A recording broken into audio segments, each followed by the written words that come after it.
And basically, it's measured, I used to say by days and weeks, now it's measured by hours and minutes, but action is happening. And that's what people want to see. And let me talk about foreign policy in particular, because I'm not sure this is fully appreciated. This president inherited 30 years of foreign policy that was built around what was good for the world. In essence, the decisions we made as a government in trade and foreign policy was basically, is it good for the world? Is it good for the global community? And under President Trump, we're making a foreign policy now that's, was it good for America? I was appointed by you and confirmed by the Senate to be the head of the United States Department of State. Not the World Department of State, not the Global Department of State, the United States Department of State. And what that means is our foreign policy is guided by three things. Does it make America stronger? Does it make America safer? And does it make America richer? If something doesn't do one of those three things, and hopefully all three of those things, we're not doing it. Now, we went out and hired a consulting firm to help us organize ourselves. Luckily, they were free. They're called the Department of Government Efficiency. And they helped us do a couple things. Number one is our foreign aid. We were funding some crazy stuff. Crazy stuff.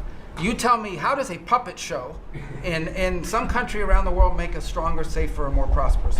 So we got rid of puppet shows and a bunch of other things. I'm sure there were very good puppet shows. And I'm sure that a bunch of charities in the world can go pay for it, but the American taxpayer should not.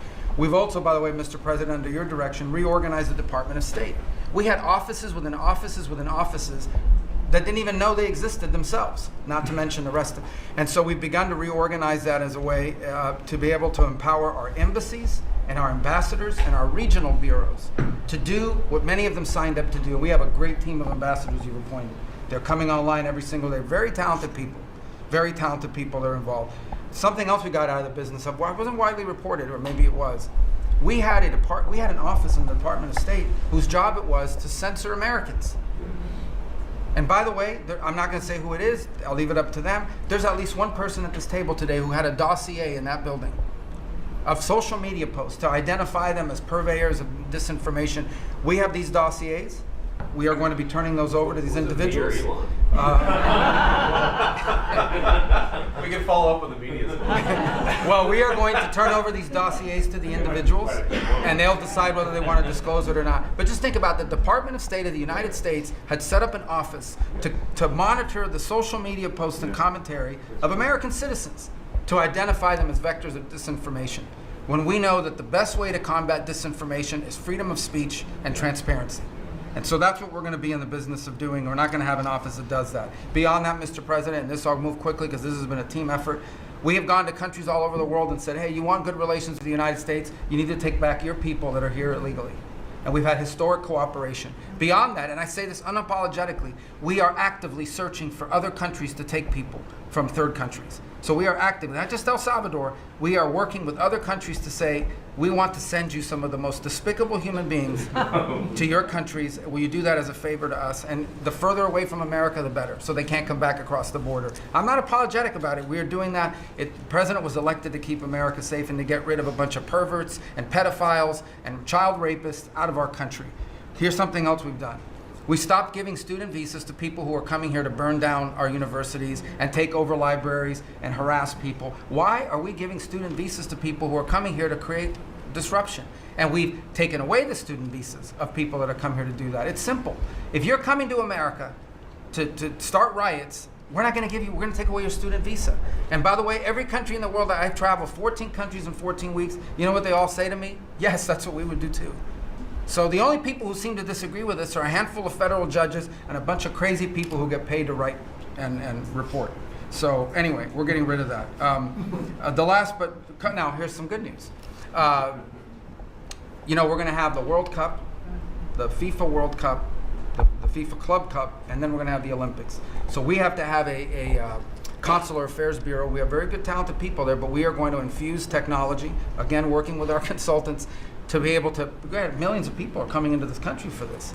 And but we've done it to improve customer service. For some of us who served in Congress recognize that about a year and a half ago, we had a meltdown under Biden.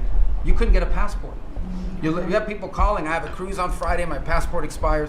In the month of March, we processed 2.78 million Americans, their passports.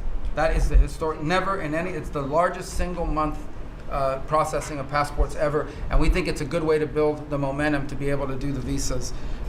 Two last points I want to make. We have a great team that you've built. I want to especially acknowledge Steve Woodcoff.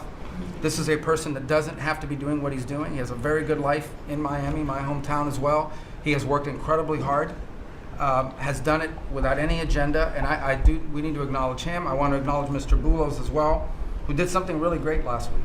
They told us this war between the Democratic Republic of Congo and Rwanda is intractable. It can never happen. It will never happen. I sent Mr. Boulos, your envoy. A week later, I look on my schedule, the signing of a declaration of peace between the Democratic Republic of Congo and Rwanda. We signed it at the State Department last week. We hope it will lead now to a lasting, permanent peace that we hope to invite them back to Washington to sign. So two great, and we have a lot of good people working on our teams as well, but these are two great people. Mike Waltz alluded to this earlier, and this is the last point. In the first 100 days of the 47th presidency, 47 wrongfully detained Americans have been returned to the United States, thanks to your leadership and the diplomacy that was exercised to make that happen. 47 for the 47th president in the first 100 days, and that's all credit to you, Mr. President. Thank you for the honor to be able to serve alongside you, for you, and alongside all these excellent people. Thank you very much, Marco. Really great job. So, I've been involved in